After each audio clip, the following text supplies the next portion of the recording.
Welcome once again to Lehto's Law. Here's Steve Lehto. George Lucas has got himself in the news again. John with no H sent this to me. Thank you very much, sir.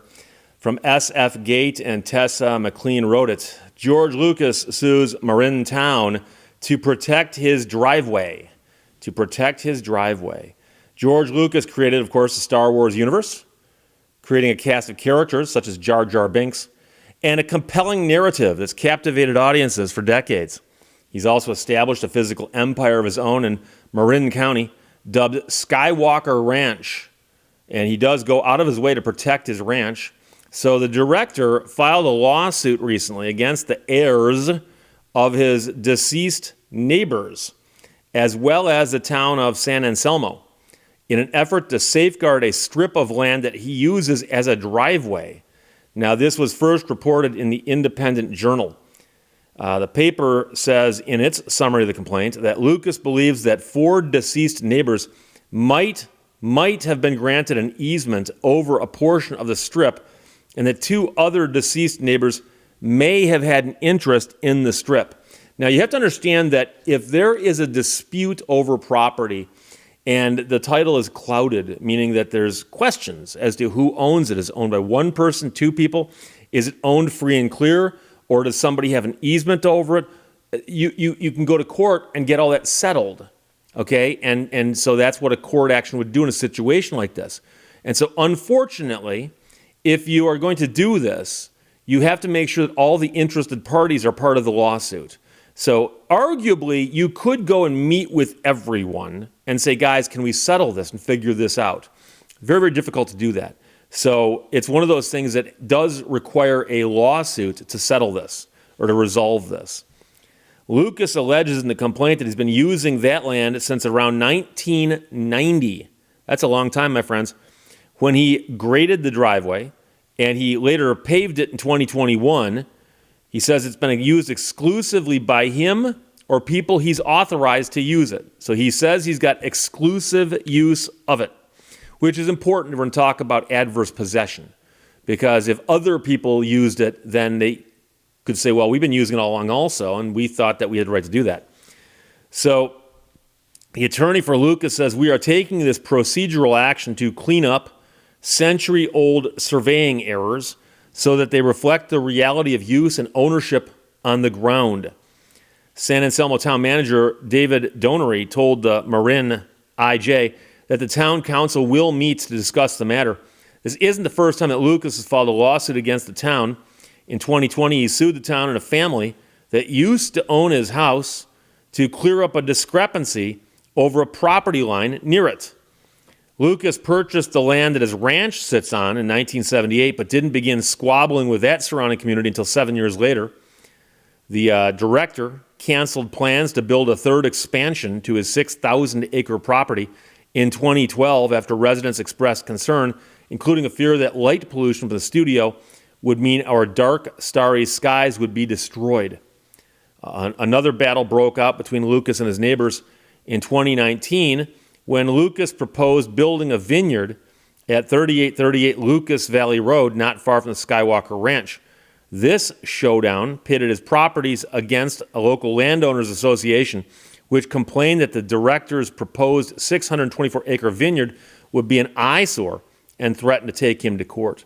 So here, it's simply a matter of trying to settle exactly the title to the land underneath the driveway. So there's a long driveway. He's been using it for quite some time, and he says there might be some issues with the titling, and he wants to get that resolved in court. And of course, if you are one of the people he'd sued, it's no fun to get sued. But of course, if you got sued and you had no qualms with what he's doing, you can simply contact his attorney and go, look, I'm not going to get involved here. I'm not disputing any of this. And that would be one of those rare occasions where I would suggest that literally being defaulted might not hurt you, because the only thing that he's going to get is whatever's in the complaint, assuming the complaint simply asks to settle the question of the property. So you'd read that to make sure that that's the case. If he's asking for punitive damages, you don't let the default happen. But it's another story altogether. But I have to tell you that land issues are often a problem, because someone buys a piece of property and they go, I bought a piece of property, it's exactly 1 acre. Okay, 1 acre. Most people cannot go outside and simply look around and go, okay, an acre is exactly from there, there. And so what happens is most people go out and they think, well, I know roughly where my property line is. But they don't say roughly. They go, I know where my property lines are. And some people don't. I've mentioned before I had a problem with a neighbor who was off by 20 feet. 20 feet. There's no question he's off by 20 feet. He was convinced his yard went 20 feet into mine. It didn't. It didn't. And sometimes there are even bigger issues than this. I know somebody who owned a piece of beachfront property in Michigan, and they knew exactly how long one side of that was. And they discovered a problem because elsewhere in the property records, if you measured from one side of this one section, this one property marker would go here. But if you measured from the other side, it would go here. And apparently, when they were surveying it originally, over 100 years ago probably, some surveyor made a mistake. And so they sold off properties on this side that were so far measured from that point, and they sold properties here measured from this point, and at one point in time, two of these lines crossed. And you could resolve that, but that's the kind of thing, we talk about adverse possession, depends on the length of time, will be based on the state you're in. So in Michigan, it's 15 years, the common law is 20, in some states it's as low as 5. But if you own a piece of property, or you think you do, or you treat it like you do, and you occupy it exclusively, and there's a bunch of other things, but you basically use it, and you exclude others from it, and you pay the taxes on it, you do everything as if you own that property. After a period of time, it becomes your property. And they do that because it wouldn't make sense to say, 120 years ago, they made a mistake over here by 3 feet. So this property that you thought was yours, you treated it like it's yours, you've been paying taxes on it like it's yours, it's not yours. Well, it is yours now, okay? After 15 years in Michigan, 20 years elsewhere, or as low as 5 in some states. And so that's one of the reasons that adverse possession makes such complete sense, okay? But the real question is, were you using that 3-foot strip over here? How were you using it? And if you didn't fence off your property, someone's going to come by and go, no, but I've been using it too. Because using it doesn't mean that you build on it necessarily. It just means that whatever you do with your property, you do with that property, which means it might not be much interaction. And so I've heard of stories like that. And also, I wrote a book about Douglas Houghton. And Douglas Houghton was the first state geologist in Michigan. But he also, for a while, as a professional, was a surveyor. And he had crews of people that would go out in the wilderness and survey land that had not been surveyed before. And they were marking it and measuring it and making maps of it and filing the maps in Lansing. Fascinating stuff. Absolutely fascinating stuff. Originally, these guys were working with compasses and chains. They were not working with transits or any of these complicated devices that you see nowadays.